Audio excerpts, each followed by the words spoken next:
بسم اللہ الرحمن الرحیم وَلَقَدْ آتَيْنَا مُوسَى الْكِتَابَ وَقَفَّيْنَا مِن بَعْدِهِ بِالرُّسُلِ وَآتَيْنَا عِيسَى ابْنَ مَرْيَمَ الْبَيِّنَاتِ وَأَيَّدْنَاهُ بِرُوحِ الْقُدُسِ أَفَكُلَّمَا جَاءَكُمْ رَسُولٌ بِمَا لَا تَهْوَىٰ أَنفُسُكُمُ اسْتَكْبَرْتُمْ فَفَرِيقًا كَذَّبْتُمْ وَفَرِيقًا تَقْتُلُونَ وقالوا قلوبنا غلف بل لعنهم الله بكفرهم فقليلا ما يؤمنون ولما جاءهم كتاب من عند الله مصدق لما معهم وكانوا من قبل يستفتحون على الذين كفروا فلما جاءهم ما عرفوا كفروا به فلعنة الله على الكافرين بئس ما اشتروا به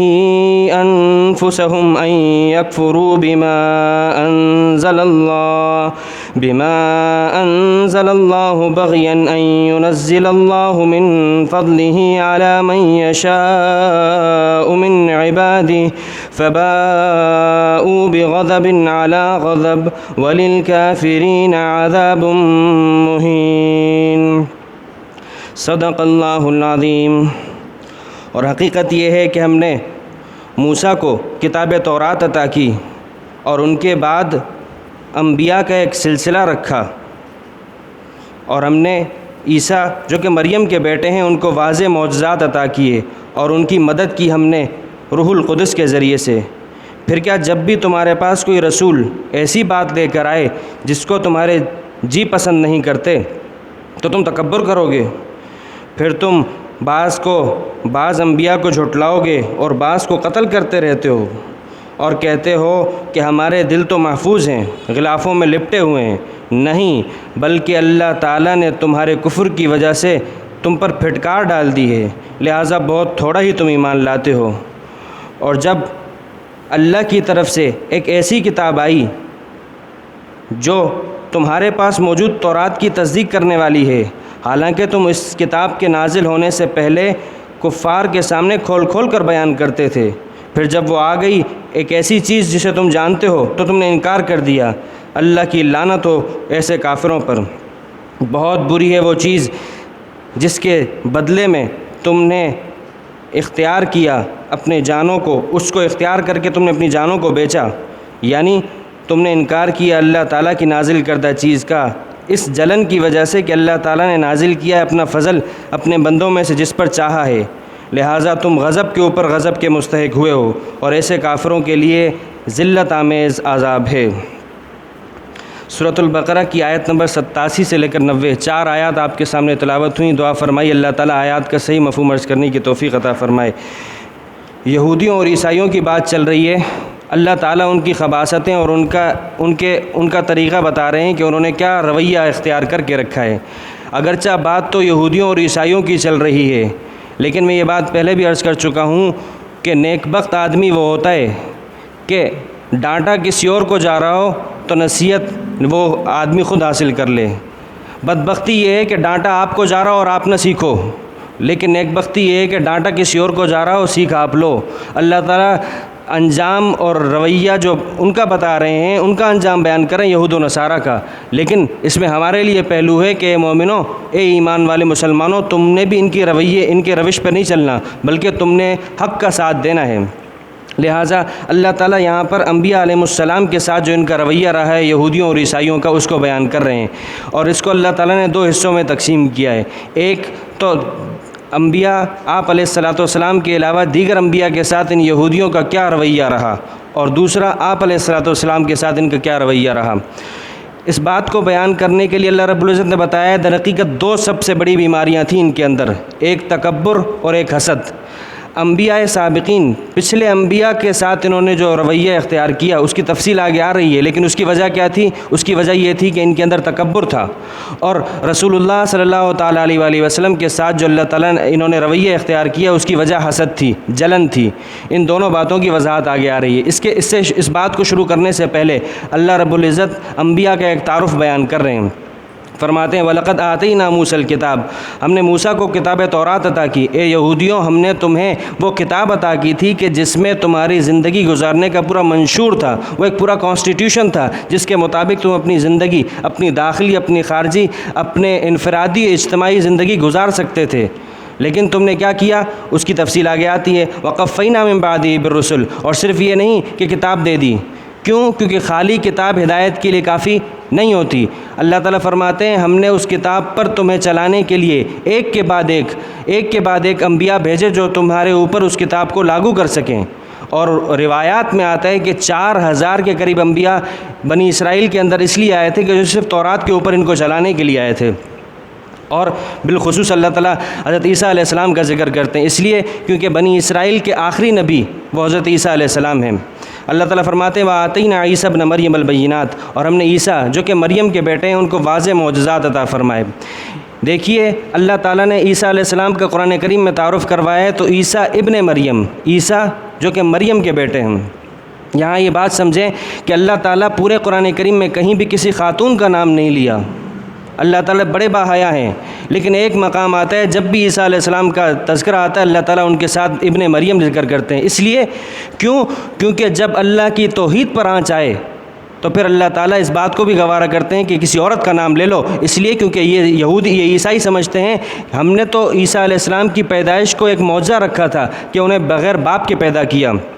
اللہ کی قدرت ہے، اللہ تعالیٰ نے آدم علیہ السلام کو بغیر باپ اور بغیر ماں کے پیدا کیا، عام انسانوں کو باپ اور ماں دونوں سے پیدا کیا، حضرت حوا علیہ السلام کو بغیر باپ کے بغیر ماں کے پیدا کیا، اور خود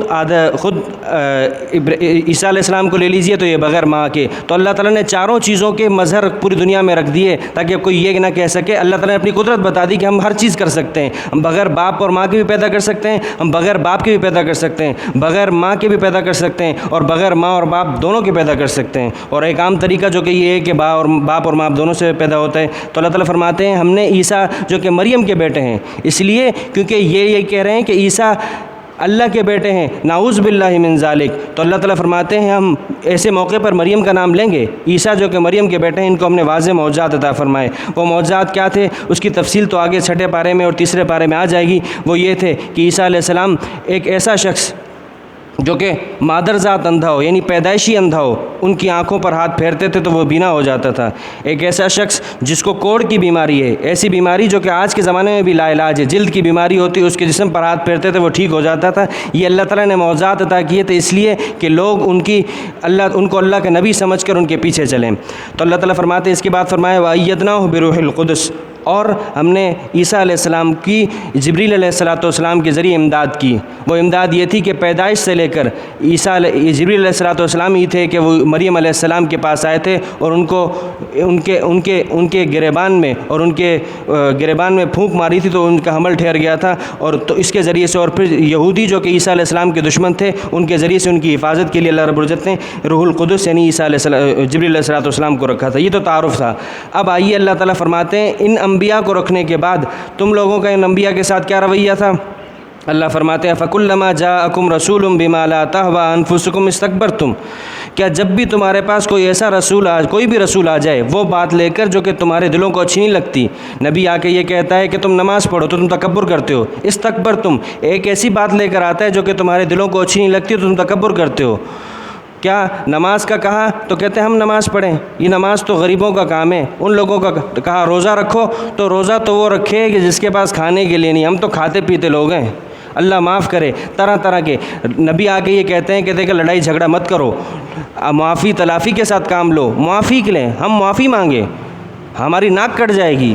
تو ایسی باتوں کے آگے تکبر کرتے ہیں، اور تکبر انتہائی خطرناک چیز ہے، اللہ تعالیٰ کو تکبر انتہائی ناپسند ہے، اور تمام برائیوں کی جڑ وہ تکبر بنتی ہے۔ آپ علیہ روایات میں آتا ہے کہ متکبر شخص جو انسان تکبر کرتا ہے اس کی وہ قیامت کے دن اللہ تعالیٰ اسے چونٹیوں کی شکل میں زندہ کریں گے، اور بقیہ پوری مخلوق کو کہیں گے کہ اس کو روندو۔ یہ زمین میں ہمارے سامنے تکبر کرتا تھا، اسے ہم نے الم نخلقکم من ماء مہین، ہم نے تمہیں گھٹیا پانی سے نہیں پیدا کیا تھا اور تمہیں ماں کے رحم میں کس انداز میں تمہاری پروان چڑھائی، تمہیں ایک لمبا تڑنگا انسان کر دیا، تو آج تم ہمارے ہی سامنے تکبر کرتے ہو، لہٰذا تم چیونٹیوں کی شکل میں رہو گے اور ہم تمہیں بقیہ پوری مخلوق سے روندوائیں گے۔ علماء نے متکبر شخص کی مثال دی ہے کہ متکبر شخص وہ اس کی مثال ایسی ہے کہ پہاڑ کی چوٹی پر کھڑا ہو، تو جو شخص پہاڑ کی چوٹی پر کھڑا ہوتا ہے تو نیچے موجود لوگ اس کو چھوٹے چھوٹے لگتے ہیں۔ علماء نے لکھا ہے کہ اگرچہ یہ لوگوں کو دیکھ رہا ہے کہ وہ چھوٹے ہیں، لیکن حقیقت یہ ہے کہ لوگوں کی نظر میں بھی یہ چھوٹا ہے۔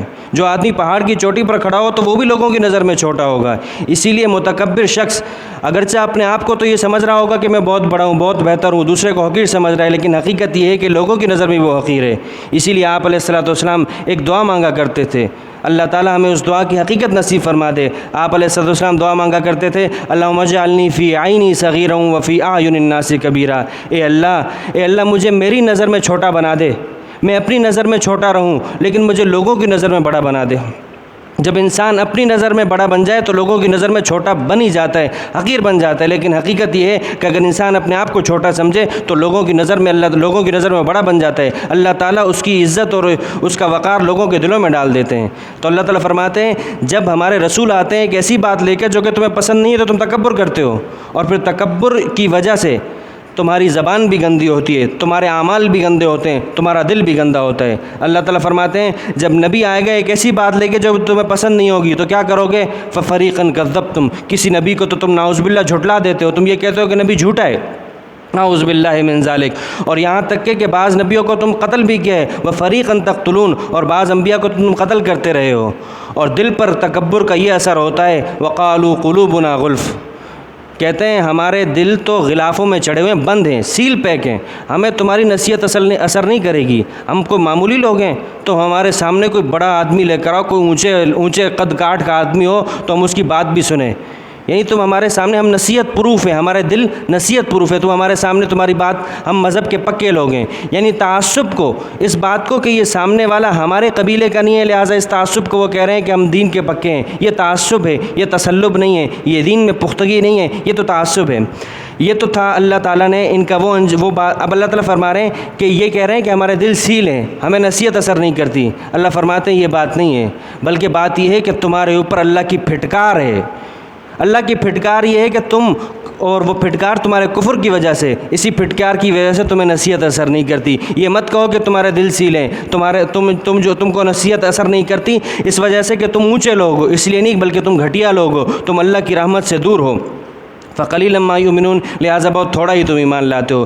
یہ تو تھا پچھلے انبیاء کا تذکرہ کہ ان کے ساتھ ان کا رویہ یہ تھا کہ یہ تکبرانہ انداز انہوں نے اپنایا ہوا تھا۔ اب آتی ہے رسول اللہ صلی اللہ تعالیٰ علیہ وآلہ وسلم کی بات۔ اللہ تعالیٰ فرماتے ہیں وَلَمَّا جَاءَهُمْ كِتَابٌ مِّنْ عِندِ اللَّهِ مُصَدِّقٌ لِّمَا مَعَهُمْ وَكَانُوا مِن قَبْلُ يَسْتَفْتِحُونَ عَلَى الَّذِينَ كَفَرُوا، اللہ فرماتے ہیں ان لوگوں کو، ان یہودیوں کو آپ علیہ الصلوۃ والسلام کی آمد کا انتظار تھا، جیسا کہ میں نے پہلے بھی عرض کیا تھا کہ یہ یہودی دنیا بھر سے ہجرت کر کے مدینہ کے مضافات میں آ کے رہ رہے تھے، اس لیے کہ نبی آخر الزماں کی جو نشانیاں تورات کے اندر بیان کی گئی تھیں وہ یہ تھیں کہ نبی آخر الزماں مکہ میں پیدا ہوں گے، ہجرت کریں گے مدینہ میں، ان کی یہ نشانیاں ہوں گی، سب جانتے تھے۔ جب آ کے ٹھہرے اور پتہ چلا اسی انتظار میں، اور کیا انتظار تھا؟ ایسا انتظار تھا کہ جب ان کا کسی بت پرست سے جھگڑا ہوتا تھا تو یہ کہتے تھے کہ تم خیر مناؤ اپنی، ہمارا جو آخری نبی آئے گا نا وہ تمہاری خیر لے گا۔ جب جھگڑا ہوتا تھا تو دعائیں مانگتے تھے، یا اللہ نبی آخر الزماں جن کا نام تک میں جانتے تھے کہ احمد، ان کے طفیل یا اللہ ہمیں فلاں سے جنگ ہو رہی ہے جتوا دے، یا اللہ وہ آخری قرآن جو ہے، آخری کتاب جو ہے اس کے ذریعے سے، یہاں تک جانتے تھے۔ لیکن اللہ تعالیٰ فرماتے ہیں جب وہ کتاب آ گئی، قرآن آ گیا جو کہ ان کے تورات ہی کی تصدیق کرتی تھی، اس لیے کیونکہ وہ اس میں بھی یہی بات تھی، تو اللہ تعالیٰ فرماتے ہیں کیا ہوا؟ فَلَمَّا جَاءَهُم مَّا عَرَفُوا كَفَرُوا بِهِ، جب وہ نبی اور وہ قرآن آ گیا جسے اس طرح جانتے تھے، جس کی تفصیل دوسرے پارے میں اللہ رب العزت نے بیان فرمائی ہے کہ یعرفونہ کما یعرفون ابناءہم، یہ رسول اللہ صلی اللہ تعالیٰ علیہ وآلہ وسلم کو اس طرح جانتے تھے جیسا کہ اپنے بیٹوں کو جانتے ہیں، جس طرح ایک باپ اپنے بیٹے سے پوشیدہ اوجھل نہیں ہو سکتا، بیٹا اپنے باپ سے اوجھل نہیں ہو سکتا، باپ اپنے بیٹے کی ہر چیز جانتا ہے۔ اس طرح یہ نبی آخر الزماں کی اوصاف اور ان کی صفات اور ان کی ذات کو جانتے تھے۔ لیکن آئے تو کیا ہوا؟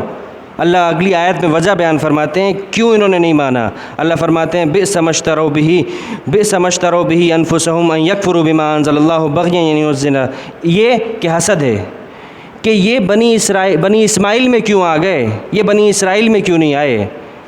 یہ حسد، قومیت کا حسد کہ یہ فلاں قوم سے تعلق رکھتے ہیں، ہماری قوم کے ہوتے تو ہم مان لیتے، حالانکہ اتنا انتظار کیا تھا، لیکن اسی انتظار کو انہوں نے ضائع کر دیا یہ کہہ کر یہ کہ اس حسد کی وجہ سے۔ اور حسد بھی بہت بڑی خطرناک بیماری ہے۔ حسد کے بارے میں روایات میں آتا ہے کہ حسد کی مثال ایسی ہے جیسا کہ سوکھی ہوئی لکڑیاں ہوں اور اس کو کوئی آگ لگا دے تو جتنی تیزی سے آگ لگتی ہے، اسی طرح حسد نیکیوں کو اس طرح ضائع کر دیتا ہے۔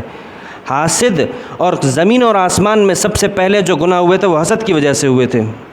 ابلیس نے آدم کو جو سجدہ نہیں کیا تھا، آدم علیہ السلام کو آسمانوں میں، وہ گناہ کیا تھا، اس کی وجہ کیا تھی؟ حسد تھا۔ حالانکہ یا اللہ میں اس کو سجدہ کروں، تکبر بھی کیا اور ساتھ میں یہ حسد بھی کہ یہ تو ہم تو اس سے بہتر ہیں۔ تو اس حسد کی وجہ سے پہلا گناہ آسمانوں میں ہوا، اور زمین پہ جو پہلا گناہ ہوا وہ یہ کہ حابیل اور قابیل جو کہ آدم علیہ السلام کے دو بیٹے تھے، ان کا قابیل نے حابیل کا قتل کیا اس وجہ سے کہ اس کے رشتے میں جو لڑکی آ رہی ہے وہ خوبصورت ہے اور میرے حصے میں جو آ رہی ہے وہ بدصورت ہے۔ اسی حسد کی وجہ سے اس نے اپنے بھائی کا قتل کیا۔ تو آسمانوں کا پہلا گناہ بھی حسد کی وجہ سے، زمین کا پہلا گناہ بھی حسد کی وجہ سے۔ تو اسی حسد کی وجہ سے یہ لوگ ایمان کی نعمت سے محروم ہو رہے ہیں۔ اللہ فرماتے ہیں جب یہ اور کس بات پہ حسد ہے کہ اللہ نے فلاں کو نبی بنایا ہے، ارے نبوت اللہ کا فضل ہے، اللہ جس کو چاہے دے، تمہیں کیا اعتراض ہوتا ہے؟ کیا یہ اللہ تعالیٰ دوسرے مقام پہ فرماتے ہیں کیا نبوت یہ کوئی تمہاری چیز ہے کہ تم من چاہے جس کو چاہو اسے ہم دیں؟ یہ تو ہماری رحمت اور فضل ہے، ہم جس کو چاہیں گے دیں گے، لہٰذا تمہاری بات یہاں نہیں چلے گی، ہم جس کو چاہیں گے دیں گے، تم نے اس کی بات ماننی ہے۔ اب اللہ فرماتے ہیں فباءوا بغضب علی غضب، لہٰذا یہ غضب کے اوپر غضب لے کے لوٹے ہیں، اس کے مستحق ہوئے ہیں۔ یعنی ایک تو یہ کہ حسد کیا، دوسرا یہ کہ انبیاء کا انکار کر کے ان کا کفر کیا ہے۔ لہٰذا وللکافرین عذاب مہین، ایسے کافروں کے لیے ذلت آمیز عذاب ہے۔ اب ان آیات کے اندر جو بات سبق آموز ہے وہ یہ دو باتیں، تکبر اور حسد، یہ دو ایسی خطرناک بیماریاں ہیں، باطن کی، دل کی بیماریوں میں سے ایسی خطرناک بیماریاں۔ دیکھیں تکبر یہ کسی بھی چیز کا ہو سکتا ہے، عہدے کا، منصب کا، علم کا، نیکی کا تکبر بھی ہوتا ہے۔ 4 نمازیں پڑھ کے انسان یہ سمجھتا ہے کہ جو نماز نہیں پڑھ رہا وہ حقیر ہے، میں اچھا ہوں۔ کسی کو حقیر نہیں سمجھنا، آپ کسی کو نصیحت کرو لیکن اپنے آپ کو بہتر سمجھ کے اس کو حقیر سمجھنا تکبر اللہ کو پسند نہیں۔ اللہ فرماتے ہیں الیس فی جہنم مثوی للمتکبرین، ان متکبر لوگوں کو بتا دو کیا جہنم میں متکبر لوگوں کا ٹھکانہ ہم نے نہیں رکھا؟ یہ آ کے تکبر کرتے ہیں اور اسی تکبر کی وجہ سے بڑے بڑے گناہوں میں مبتلا ہوتے ہیں کہ انبیاء کا قتل بھی کر رہے ہیں، ان کو جھٹلا بھی رہے ہیں اور اپنے آپ کو نصیحت پروف بھی سمجھتے ہیں۔ تو تکبر بہت بڑی بیماری، اور دوسرا حسد، جلن، ان دو بیماریوں کی وجہ سے انسان حق سے دور رہ جاتا ہے۔ لہٰذا اس پوری ان تمام آیات کے اندر جو ہمارے لیے سبق ہے وہ یہ کہ ہم تکبر اور حسد کی ان دو مہلک بیماریوں سے، باطنی بیماریاں ہیں، کسی ڈاکٹر کے پاس جس طرح ظاہری بیماریوں کا علاج کروانے کے لیے جایا جاتا ہے، لہٰذا اس کے لیے بھی خانقاہوں کا نظام ہے۔ علماء ایسے موجود ہیں جو کہ لوگ ان کے پاس جا کے اپنے ان باطنی بیماریوں کا علاج کرواتے ہیں۔ لہٰذا جہاں انسان اپنی ظاہری بیماریوں کی فکر کرتا ہے تو اسے اس کی باطنی بیماریوں کی بھی فکر کرنی چاہیے، اور یہ باطنی بیماریاں ظاہری بیماریوں سے زیادہ خطرناک ہیں، کسی کو پتہ نہیں چلتا۔ لہٰذا دعا فرمائیے اللہ تعالیٰ ہمیں ان دونوں بیماریوں سے بچ کر زندگی گزارنے کی توفیق عطا فرمائے اور حق کا متوالا بنائے، حق جہاں ملے ہم حق کو قبول کر لیں۔ وآخر دعوانا ان الحمد للہ رب العالمین۔ اللہم لک الحمد کلہ ولک الشکر کلہ والیک یرجع الامر کلہ، اللہم لا احصی ثناء علیک انت کما اثنیت علی نفسک۔ یا اللہ یا رحمن یا رحیم یا کریم، یا اللہ ہمارے گناہوں کو معاف فرما، یا اللہ ہمارے اعمال و اخلاق کی حفاظت فرما، یا اللہ تکبر اور حسد کی مہلک بیماریوں سے اللہ ہماری حفاظت فرما، یا اللہ ان کی وجہ سے جو ہم حق سے دور ہو گئے ہیں، یا اللہ ان بیماریوں کو دور کر کے